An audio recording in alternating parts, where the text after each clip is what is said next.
Amazing. Hello, everyone. It's really incredible to be here with some friends and collaborators in this space. And today I want to welcome you to our panel, which is on building planetary solidarity with ecological technologies.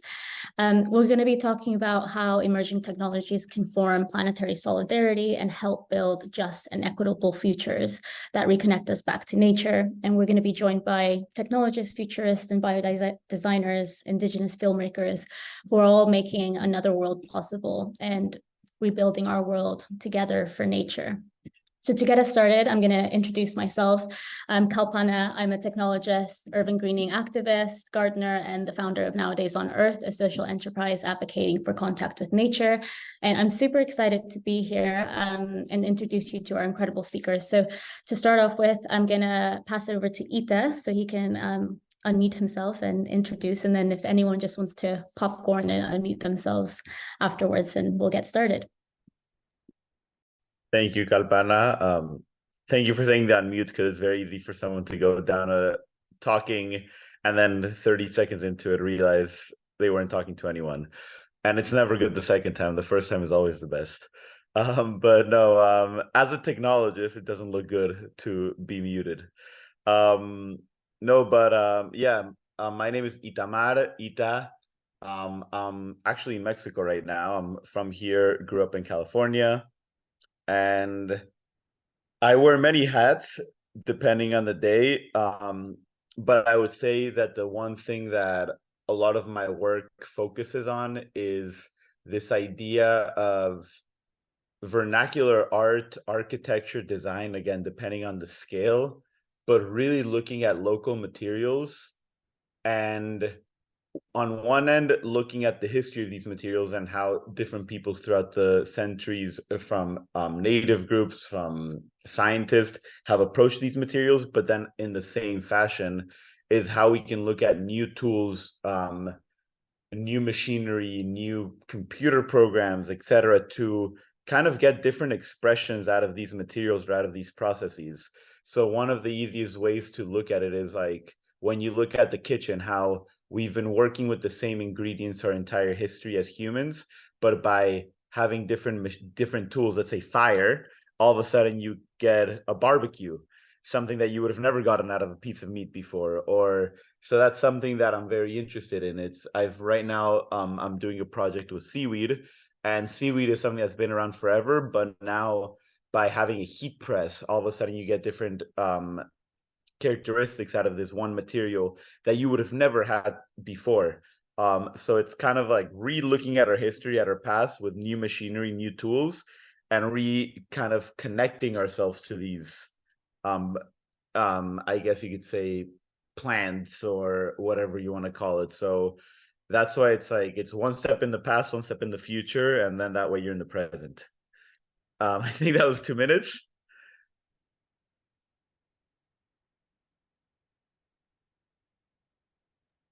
Callie, would you like to take it off? Yes, thank you. Yeah, similar. I think the go off mute cue is really helpful. But it's great to meet you, everyone. My name is Callie Rojewski, and I'm here representing Cyber Collective. I'm the Chief Marketing and Programming Officer at Cyber Collective, and we focus on translating intimidating tech topics. We make sure that they're easy to understand so that folks can navigate their digital lives with confidence, and then also pass that information on to empower their friends and families to do the same. And this looks like breaking down anything from what TikTok is doing with your biometric data to what misinformation and disinformation looks like on your Instagram feeds, how to identify it, what to do about it. And then also what to tell your, parents if they call you and say, I just clicked on this link, it's not looking right, it's not feeling right, what do I do next?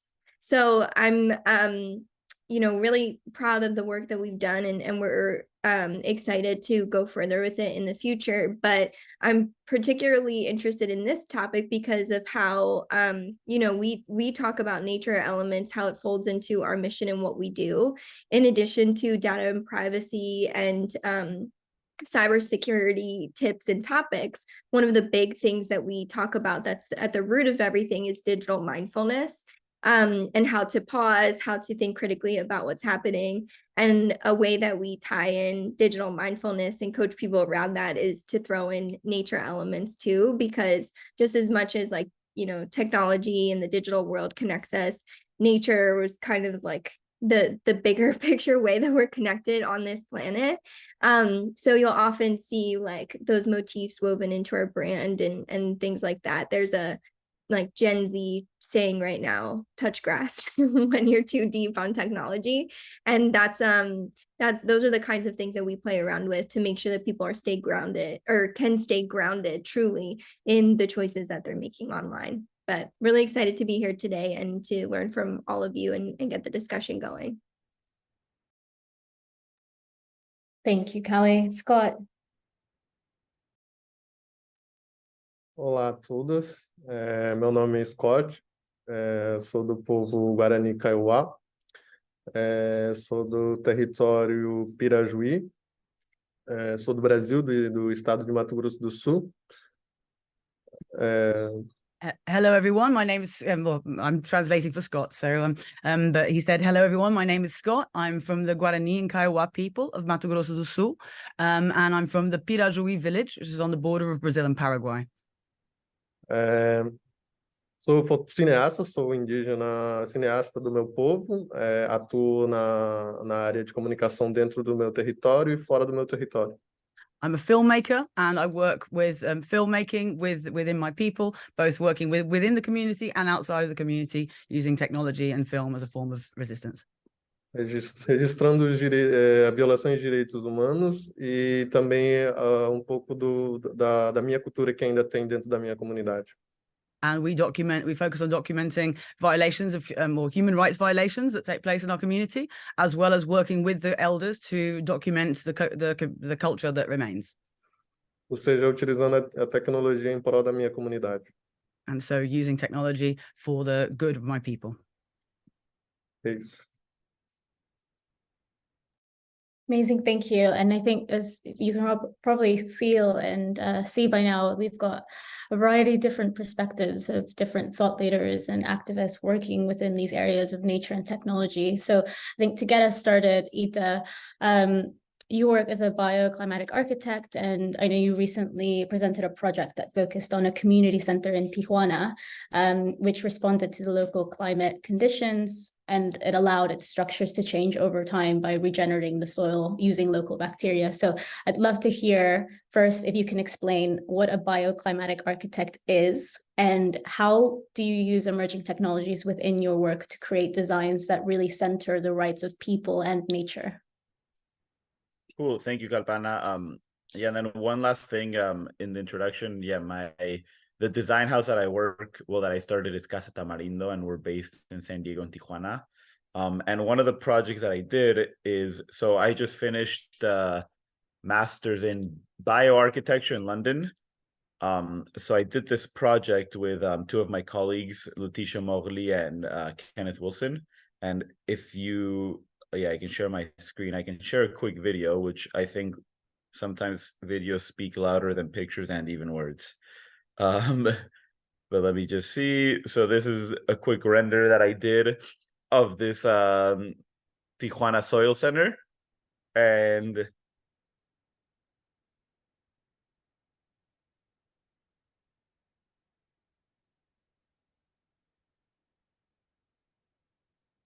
so here it's going to be changing with the seasons. When it rains, it stops raining. And then voila, plants magically appear because they grow that quick. But and then yeah, we can zoom in. Oh, okay. And basically, to give you an idea again, is oh wait, sorry about that. So again, I think when we talk about bioclimatic architecture or bio-integrated architecture, again, there's many ways of going about it. How I approach it is looking into, again, these vernacular or these bioclimatic techniques of cooling a building, passive cooling, etc., but using modern tools to, I wouldn't necessarily say reevaluate, but even go a step further in the way that you're designing and constructing these buildings or design or whatever you're working on. So in this case, one of the big things that we used in order to create this space, so a little bit about this Tijuana Center of Soil Regeneration, the proposal that we brought forth is, this is next to a community in Tijuana that I've worked with many years. It's called Los Laureles. It's mostly people from all across Mexico and now even across the world that move there, trying to get into the United States and then realize it's not so easy to go into the United States and make a life in Tijuana. And then over time, these communities that started as like informal settlements end up becoming full settlements that have been there 20 plus years. But because of that reason, there really was never a master plan to the space. It kind of just became this hodgepodge of houses, no green space, etc. And one of the things that is really missing is a place for the community to gather. So we looked at this abandoned junkyard that is in this community and found, okay, how can we make this into a center of life, a center for the community to gather? And the first thing that came about was the soil is really contaminated from histories of being used as a junkyard, from being like part of the floodplains. It's just, you wouldn't want kids to be playing there. So that's kind of how it started of, okay, how do we actually get the materials that are found here, mostly being soil, and propose a structure out of them?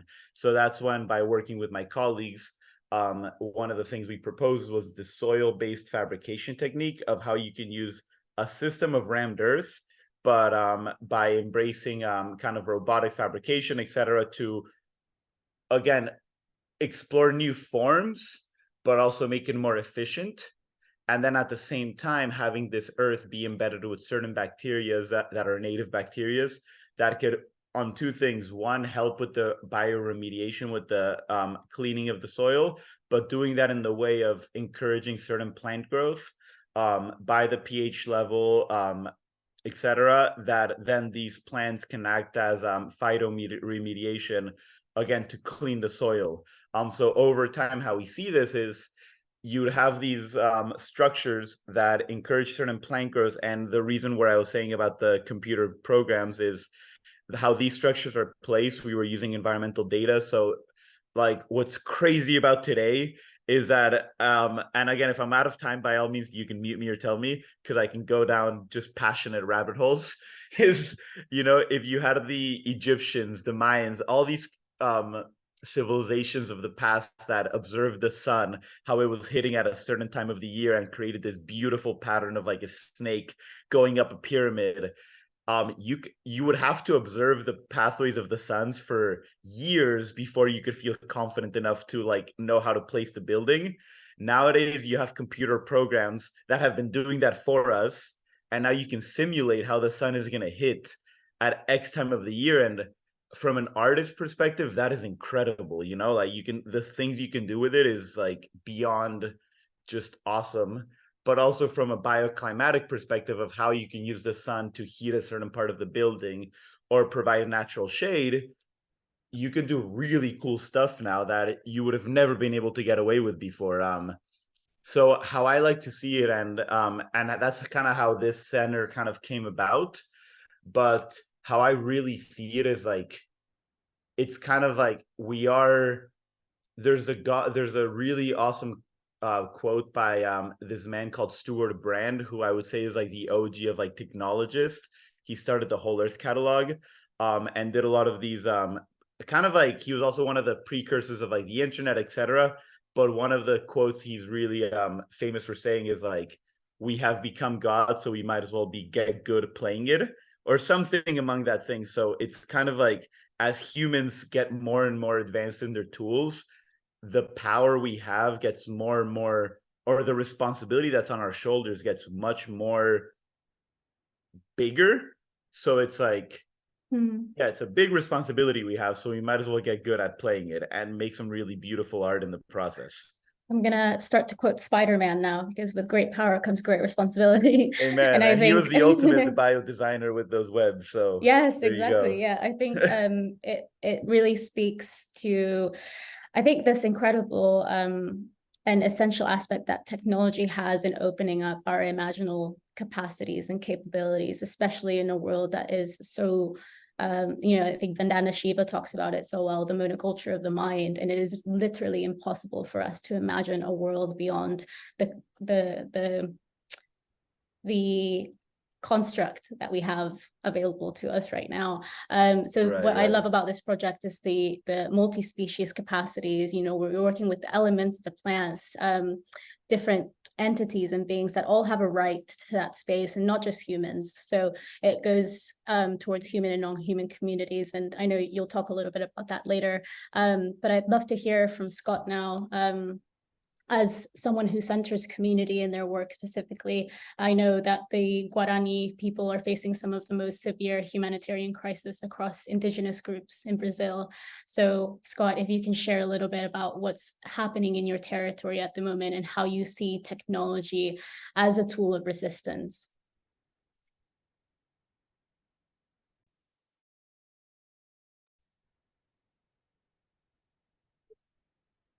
Ok. Então, lá de volta, né? É muito bom estar aqui presente com vocês, falando sobre a tecnologia e falar um pouco eu vou falar um pouco sobre o meu território, né? Onde eu vivo.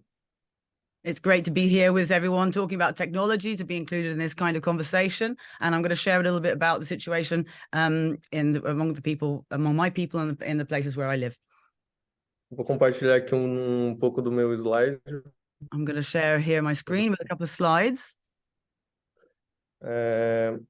Primeiramente, eu trabalho muito com a casa de reza, né? A gente tem sempre esse respeito muito grande pela nossa casa tradicional Guarani Kaiowá, né? Firstly, I work a lot with these ceremonial houses, which are called ogapsi, which are centers, community centers, and centers of the life worlds of our people and of our villages. Para a gente é tão importante a casa de reza, tão importante que não só protege a nossa comunidade, mas assim como protege o mundo também. For us, it's so important, these ceremonial houses, that they don't just protect our communities, but they protect the world too. Aí vocês devem se perguntar, mas como? And so perhaps you might ask yourself, well, how? Mas vamos para essa pergunta depois, assim que eu falar sobre. But we'll see that as throughout the talk here. Quero falar um pouco do meu território, como que essas casas tradicionais são queimadas dentro do meu estado, dentro do município e dentro das comunidades, né? So to start off with a little bit about talking about my territory and the current situation, I want to point out that these houses are being burnt down on a regular basis. São essas casas tradicionais que protegem o nosso mundo, que protegem o nosso modo de vida também dentro do território, que protegem os nossos rios, protegem as nossas florestas, são queimadas. These ceremonial houses are very important in the protection of our communities, the protection of our forests, the protection of our rivers, and they are being burnt down in malicious arson attacks. E as pessoas, as anciãs que cuidam dessas casas tradicionais, os anciãos que cuidam dessas casas tradicionais, também são queimadas vivas dentro das suas casas. And the elders, the shamans who protect these houses, who are the guardians and custodians of these houses, are also being burnt alive sometimes in these terrible arson attacks. São consideradas como bruxas, são consideradas como pessoas do mal. They're being targeted as witches, and traditional practice is being targeted as witchcraft. E eu, como um jovem indígena que sabe como utilizar, aí entra a palavra tecnologia, a favor da minha comunidade. And as a young person able to use, and then I'm going to introduce this word technology, in order to support my community. A minha comunidade não tem acesso a uma câmera, uma simples câmera. My community doesn't have access to a simple camera. Mas como eu tenho conhecimento e consigo ter esse acesso, meu papel como jovem, é apoiar a comunidade que precisa. But as a young person who has been able to get access to these tools, it's my role and my responsibility to use them to protect our communities. Fora as outras violências que a minha comunidade sofre, não só as queimas das casas de reza. And this is together with, or aside from, the other violences that my community suffers, not only the targeting of a ceremonial house. Eu falo sobre a casa de reza porque para a gente a casa de reza ela é uma tecnologia. I speak about these ceremonial houses because for us, these ceremonial houses are also a technology. Então, por isso que o nosso trabalho vem sendo trazer de volta essas casas queimadas usando a nova ferramenta que é a tecnologia que a gente tem hoje. And so for me, my role is to support and strengthen these ceremonial houses, help bring them back, help rebuild them, but also document them and use contemporary technologies in creative ways to support them. Aí eu faço a pergunta não para provocar, não para a gente pensar até no final dessa nossa mini diálogo, que é qual que é o papel dos povos indígenas na tecnologia do futuro ou contemporâneo. And so then I bring this question to, not as a provocation, but as something for us to think about together over the course of this dialogue, and the course of this conversation, which is, what is the role of indigenous communities in technology and in developing the technology of the future, or in technology of contemporary times? Agora eu vou falar um pouco da casa de reza em si, em processo, né? Como que a gente o nosso trabalho, né? Que é o que a gente faz utilizando a tecnologia, uma ferramenta tão importante no mundo contemporâneo, para poder, como a gente teve esse acesso, né? Para poder fazer a nossa casa tradicional, né? And so now I'm going to talk a little bit about how we've been using contemporary technologies to support and to strengthen the ceremonial houses and the culture that they protect and that they're important for. E a participação dos anciões também de todo o processo, eles também estavam presentes com a gente nessa questão do uso da tecnologia, né? And throughout all the projects that we've been developing, particularly projects with experimental technologies, the elders have been an essential, key component, participating with us from beginning to end at every stage of the process. Ou seja, a gente fez os modelos 3D da nossa instrumento sagrado, nossos artefatos sagrados, utilizando uma tecnologia de ponta, coisa que não era acessível para a gente. So we've been working with virtual reality and creating 3D models, photogrammetry models of our sacred objects. So preserving these sacred objects, which are being burnt down in these ceremonial houses, and creating 3D models of them, virtual models of them, to be able to make sure that they're protected and preserved for future generations to come. Também eles tiveram esse acesso para reavaliar todos os processos que a gente fez dentro da comunidade. And they had access to evaluate every step of the process. So every 3D model that was made, every scene that was built was reviewed and redesigned and went back to the drawing boards with their direction and with their supervision every step of the way. Também fizemos acervo Guarani Kaiowá colaborativo, né? We've created the collaborative Guarani and Kaiowá Digital Archive with support from the EMKP at the British Museum. Ou seja, junto com a Rafaela, que está traduzindo ali, em conjunto que eu faço todo, ela que sempre deu esse apoio também para a comunidade, mas em conjunto respeitando o espaço da comunidade, assim também como os anciões e a comunidade respeitando o espaço do uso dessa tecnologia dentro da comunidade, né? And so here he cited me, and he talked about the work that we've done together through over the last 4 years. We've been working very closely with the community to build up this digital archive, trying to rethink the way in which the decision-making, the way in which community members, both the young people and the elders, participate in decision-making processes about how archives are built, how traditional knowledge practices are recorded, and how they will be kept and preserved for generations to come. Ou seja, nós dois teve o acesso para a comunidade.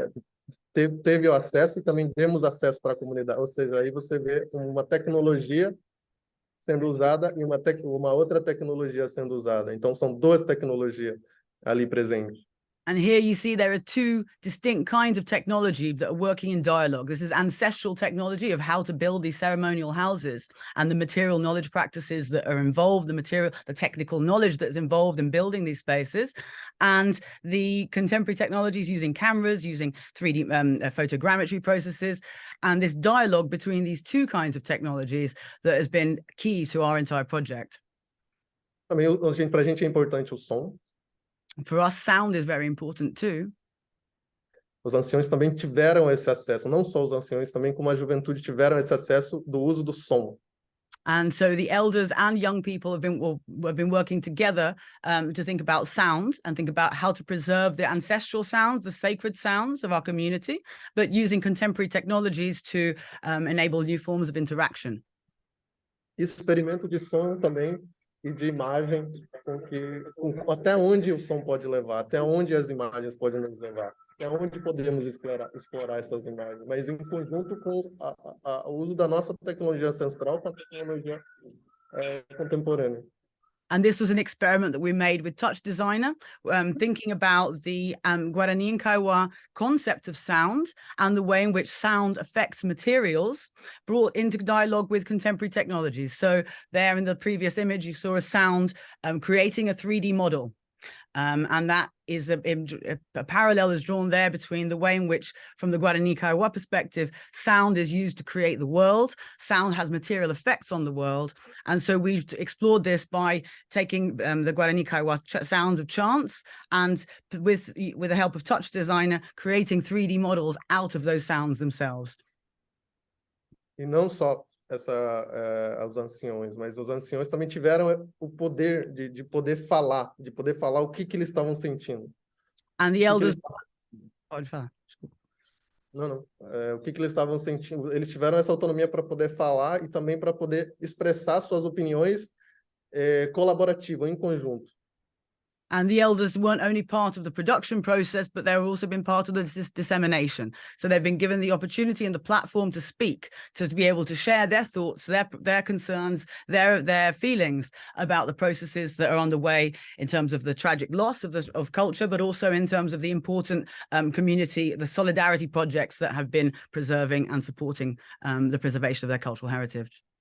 E agora o acervo do futuro, que a gente chama de Mbaikwá, né? And now the archives of the future, which we call Mbaikwá, which is the Guarani term for technology. E tem o Taquá, o Mimbi, o Mbaracá sendo utilizado, mas de uma forma tecnológica, vamos dizer. Which is where we have the taquara, the mimbu, and the baracá, which are three sacred instruments, three sacred musical instruments for the Guarani Kaiowá community, which are being developed in dialogue with high-tech, state-of-the-art sound technologies. E exploramos também esse som dentro de um espaço onde é possível ter outra visão sobre o som. And exploring these sounds in a space, show the picture there of Monom Studios, which is a 4D sound environment, 4D spatial audio array in Berlin, where we've been working with the elders to explore how these sounds and the sacred sounds of the Guarani Kaiowá culture can be brought into dialogue with contemporary sound technologies.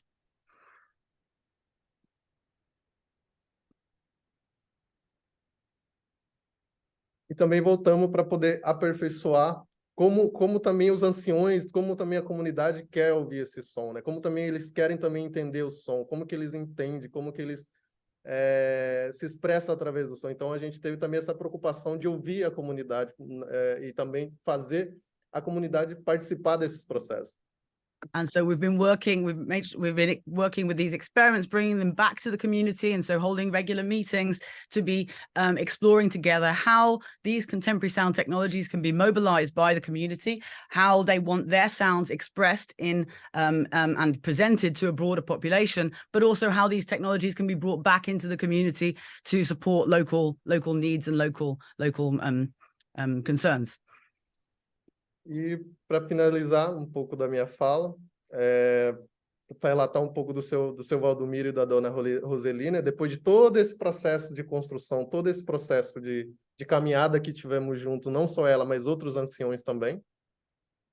And so just to finalize this brief overview, this talk, I wanted to share a little bit about the perspectives of Seu Valdomiro and Dona Roseli, which are two of these two shamans pictured who have been integral to the project from beginning to end. We call them our project directors. And to share a little bit about their perspective. Sorry. Ele disse que a gente respeitou o espaço dele, assim como a gente respeitou o espaço dele, ele também respeitou a nossa. And he said, firstly, that he felt very honored that we have respected his space, and in the same way he's respected ours. And so there's a respect of these mutual domains of knowledge. Que a gente tem uma tecnologia muito forte nas nossas mãos. That we have a very powerful technology in our hands. Assim como eles têm também ali na foto de que vocês estão vendo, uma outra tecnologia muito forte também na mão deles. Just as they also have incredibly powerful technologies in their hands. You can see in the pictures there, they're holding an Mbaraka and a Taquapu, which are these very powerful sound technologies that can create communication portals between worlds. E que a gente soube explorar pouquinho dessa tecnologia dentro da comunidade. And how happy, and he said they felt very happy that we were able to explore together a small component of this ancestral technology with the community. Mas também a gente mostrou a nossa tecnologia para ele, a tecnologia dos brancos. But we were also able to show our technology, or to show the technology of contemporary contemporary Western societies. We were able to show that technology to them so that they can understand its potential. E ele ficou muito feliz em saber que a gente construir trabalho tão bonito com essas duas tecnologias, ancestral e a tecnologia atual de hoje, porque antes ele estava falando que não tinha incentivo para a comunidade, para a juventude, para poder se incentivar. Agora, com todo esse processo de óculos, de museu que a gente criou, ele se sentiu representado e ele se sentiu que tem papel fundamental a tecnologia e que agora também, quando eles chegam com óculos de realidade virtual na comunidade, eles se sentem que a juventude chega para ver, a comunidade chega para ouvir as rezas deles, que antes não tinha, não sabia como expressar essa preocupação dele. Agora ele tem aonde botar a reza e aonde também mostrar e como mostrar a partir do uso dessas tecnologias, dessas duas tecnologias. And he said, so the shamans have both said how happy they feel and how represented they feel, but through this project being able to bring together these two different kinds of technology. He said that by this mutual respect, by this process of mutual respect, of listening, of participation, and a kind of iterative creation process, we're able to really bring together these two different perspectives on technology into a single experience that brings both the ancestral technology of the Guarani Kaiowá, where the shamans themselves, the guardians of this knowledge, feel represented and feel that this is a fair and adequate representation of their knowledge, but at the same time bringing contemporary technologies which are able to make this preserve it in new ways and bring access to new audiences around the world, while also reinvigorating an interest within their own territories among young people who today are less interested in the shamanic knowledge practices, and who nowadays, when in the most recent meetings, when we show them the Guarani and Kaiowá VR Museum project and its various experimental iterations, how the young people are able to really engage and see the role that their ancestral culture will play in the technologies of the future. And so he says he's expressed the importance of this as a model for thinking about how we can bring together ancestral knowledge and contemporary technologies to create technologies that are not just informed by a single cultural perspective, but that can genuinely be collaboratively produced. E aqui está o nosso site para quem se interessar em saber mais pouco do nosso trabalho. Está aqui o site embaixo. Se quiser saber mais pouco sobre o nosso trabalho, é só pesquisar sobre o Kaiowá. If anyone would like to know more about the project, there is a website. We have the www.mbaikwaa.com website. I'll put it here in the chat briefly in a moment. And here you can learn more about the project and how to support us in different ways. E aí eu volto a dizer para vocês, qual é o papel dos povos indígenas na tecnologia do futuro ou contemporâneo? And so to close by just asking, what is the role of Indigenous communities in these technologies, in technologies of the future? Thank you. Thank you, Scott. That was incredible, and I'm always so blown away when you share these projects and your story. And it reminds me of the quote, "The future is ancestral," and that provocation was just fantastic, and I think leads us on really nicely to Callie and the work that you guys are doing at the Cyber Collective, which is really about restructuring these very modern technologies in a way that is centered through nature-like practices. So I'd love to hear from you. What role does modern technology play in building resilient networks for planetary solidarity? Yes, definitely. Thank you. And also, Scott, that's just incredible work. It's been so inspiring to hear from, all of the other panelists, you as well with the biodesign pieces, but it's so interesting to have that like global perspective and in perspective of different cultures and how you're using technology. Within our work, we a lot of it focuses on where and how people are showing up on social media itself as well, and trying to recreate or create, as I mentioned earlier, more mindfulness in those moments so that people can leverage these digital tools and leverage the internet with agency and autonomy when they are and do have factors that represent the systems of oppression we all face. So your question, Kalpana, was around how technology can play a role in building resilient networks for planetary solidarity. And we explore a few different things and try to facilitate that through our work. Really exploring like what communication and information sharing looks like across networks, and building stronger social networks through technology is a big piece of that.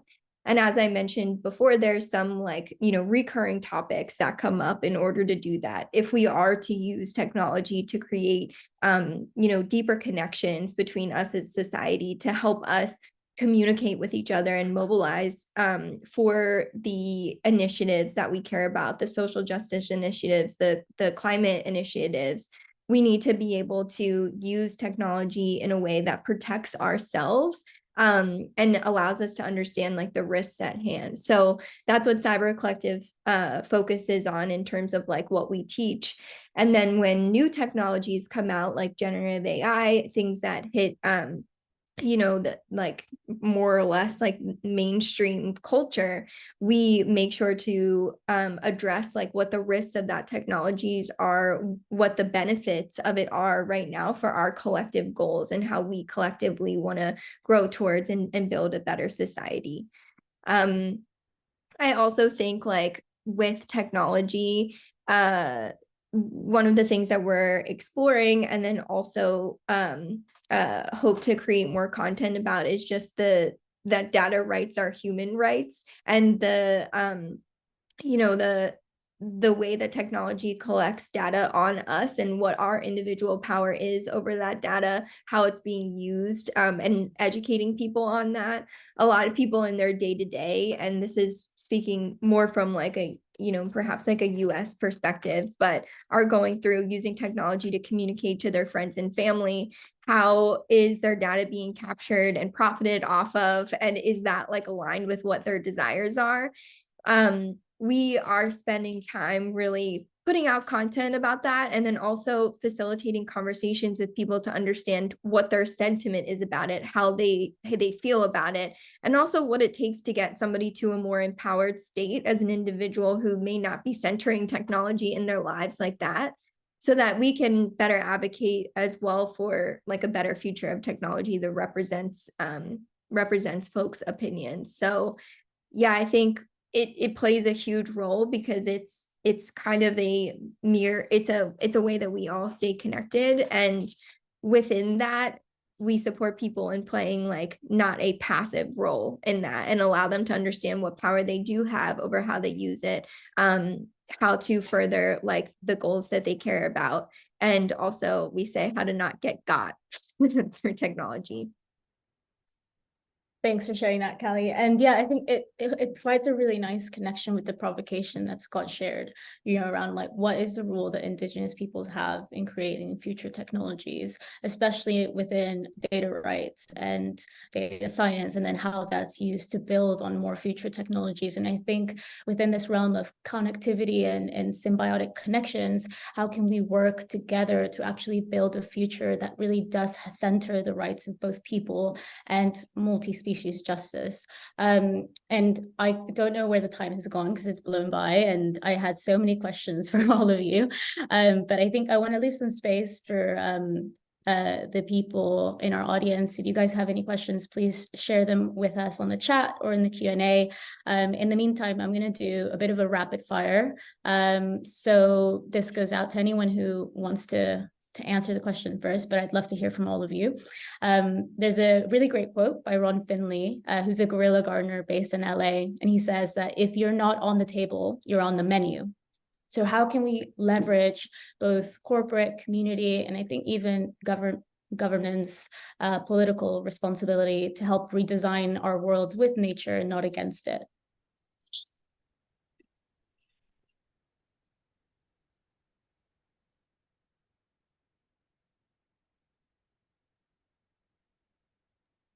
I was waiting for the translation to happen, so it's true rapid fire. But I mean, I think it's, I don't know why the thing that comes to my mind is, I forgot what I read this fact, but how like now, oh, it was like some geopolitician, but basically he was saying something in terms of how the next like world power is no longer gonna be one country in per se of like a nationalistic like border country, but it's like tech companies like Facebook, X, etc., that have as much reach or even more influence and more GDP than some of these countries combined or whatever. So I think it brings into these bigger questions now that we have these different technologies, like this aspect of private and public. Like, when do these companies become part of like the public property of like the commons? Because we cannot deny the fact that even by us using Zoom right now, this isn't a common. There's a company that is profiting, and they are doing the good to like connect us, but there are always going to be these interests combined with these tools. So I mean, I think when you have different people making these decisions, and maybe as technology becomes more and more objective, that it makes decisions instead of a few people, what solutions come out of it. Because we all know that Instagram is designed in such a way to get us to act a certain way or engage with it in a certain way. So when you change those foundations, what can come out of it? So I don't know if that answers it or anything, but I don't know why that came to mind. Yeah, no, I think that's a good point. I might share, because I know we only have a few minutes left, and it's a good connection point with Aurora, who shared a question. It's really interesting to see, like, for example, with social media, it's really been a technological tool that's been around for, about 15 or so years, if you don't count MySpace and all the other previous ones before that. Recount them. Okay, well, maybe a little bit more. We'll say 20 plus years. And it's really changed the political ecology and landscapes of all of our worlds. So Aurora asks, what is the advice that you might have for introducing new technologies to audiences that might not have experiences with it? What are some of the good ways to keep the process from being too overwhelming and intimidating? And maybe Callie, you might have something to share about this. Yes, I saw that question come through, and thank you for submitting it. And I think like what's most important in introducing new technology to anybody is to meet people where they're at. And I think Scott's story is really, a beautiful story of how to do that. And from my perspective and, where we sit or the folks that we work with, it's really like intergenerational too, and understanding that the pace at which like new technologies are thrown at us and we're supposed to adapt to them is not the same pace at which everybody learns or which everybody consumes information. And so there was this great framework that somebody used. I'm forgetting the exact acronym, but it's pretty much like starting with curiosity. So when you're introducing something new to somebody, explaining like, you know, what the outcomes of it could be, and then walking them through, talking through, yes, like both the pros and cons, but setting some intention for how it could align with your goals and what you're trying to create in the world. Even if it's just like communicating better with your family and you're introducing your grandparents to WhatsApp, right? Or Signal, like sharing and connecting people to the end goal of what you're using it towards, while also then walking through or being aware of like the pros and cons and how to use it safely and in your best interest is one of the things that we've seen work well. And then for us, even when we're working with people and introducing them to the pros and cons, and they are perhaps used to using technology in a very convenient way, it's again about that digital mindfulness of saying what's gonna like get people to stop and pause and take space, and kind of like downplay the pressure they may feel of why this technology is coming into their lives anyway, and take their power back in how they use it, really. So yeah, I would just recommend really meeting people where they're at and then aligning like to that curiosity and that goal. I really appreciate that. Yeah, and maybe Scott, if you want to add in anything, feel free to. Otherwise, we can start to sort of wrap up. But I'd love to hear from you, especially within your community, using technologies that even people in the global north haven't used regularly, which is just astounding.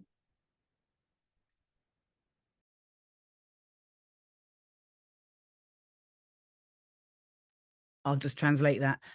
Scott, ela está falando só se você quiser acrescentar alguma coisa para porque você está introduzindo para a sua comunidade ferramentas que muitas pessoas aqui no norte global nem teve acesso e não fazem parte do dia a dia. Como que foi a sua experiência um pouco disso? Então, a gente teve esse cuidado em apresentar para as pessoas, para a comunidade, né? We were very careful in the way in which we introduce these technologies to people, to the communities. Como a gente também respeita a tecnologia que a gente já tem, né? Assim como vocês falaram que não tem acesso a essas ferramentas que entram na comunidade, vamos dizer, aldeia de vocês, né? Just as you've said, there's a lot of these technologies haven't reached your villages or your areas, your communities. We were very careful to bring these technologies into our communities in dialogue with our traditional ancestral technologies too. Então, para mim, eu acho que dá acesso, mas ao mesmo tempo é ter o diálogo entre essas tecnologias, né? So for us, it's been key to, yes, give access and provide access, but to provide that access in dialogue with traditional technologies, rather than posing one as more advanced than another, to bring those technologies together in dialogue on equal terms. Ou seja, a nossa comunidade, ela está aberta, mas aberto no sentido de tem que ter o respeito a outras tecnologias, né? Mas, ao mesmo tempo, ter esse respeito, mas a gente se unir para poder explorar mais essa tecnologia. Eu acho que essa é a preocupação dos anciões por agora, né? Que é fazer essa união de tecnologia para a gente poder continuar explorando, mas ao mesmo tempo descobrindo o que podemos fazer com essas tecnologias. And so with our elders, they've been very, very excited and very inspired by the process of this dialogue. It's not, and they are concerned sometimes about technologies coming in without that dialogue and then being used in ways that aren't coherent with the traditional practices. And so by having these kinds of intensive moments of dialogue, this workshopping process where technologies can be brought in and then participate in or be evaluated in group discussions, so that there can be a community consensus on what role these technologies can play and how these technologies can be used in a way that is safe and in the way that is in line with community goals and community perspectives and community visions for the future. Eu acho que já chega de chegar e explorar. Eu acho que agora está na hora da gente ter esse diálogo, sabendo dessas tecnologias que a gente tem e da tecnologia que também ocidental que chega na gente. Eu acho que é hora da gente caminhar junto nesse processo, assim como os anciãos sempre falam, né? Utilizar o diálogo, seja ela pessoal ou seja ela tecnológica. É isso. Obrigado. And so the time has come. The time is over for exploitation. The time of exploitation must be in a time in the past. When the contemporary moment calls for dialogue, and for this kind of mutual dialogue, like the dialogue we're having here, and the dialogue that we have in our communities, so that we can work together, and also in line with this idea of planetary solidarity, to be able to create technology for the future and create new ways ahead. Thank you, Scott. Incredible. Thank you. I think I don't really have anything else to add, because that just really is everything that there is to say. I think the planetary solidarity must be found within dialogue, within communication with each other, with technologies from the past, from the present, and the future, and also with the different multi-species that we share this planet with. So thinking about solidarity beyond human constructs and mindsets, but including everyone, and that means all of us. So thank you so much to all of my speakers. I wish that you could hear a round of applause, which I'm sure people are like doing it behind their screens. And we will send out all of this information so that you can receive it and learn more about all of these incredible groups, projects, collectives that are happening, and how you can support them, how you can share their work, and we could really use that help. So thank you.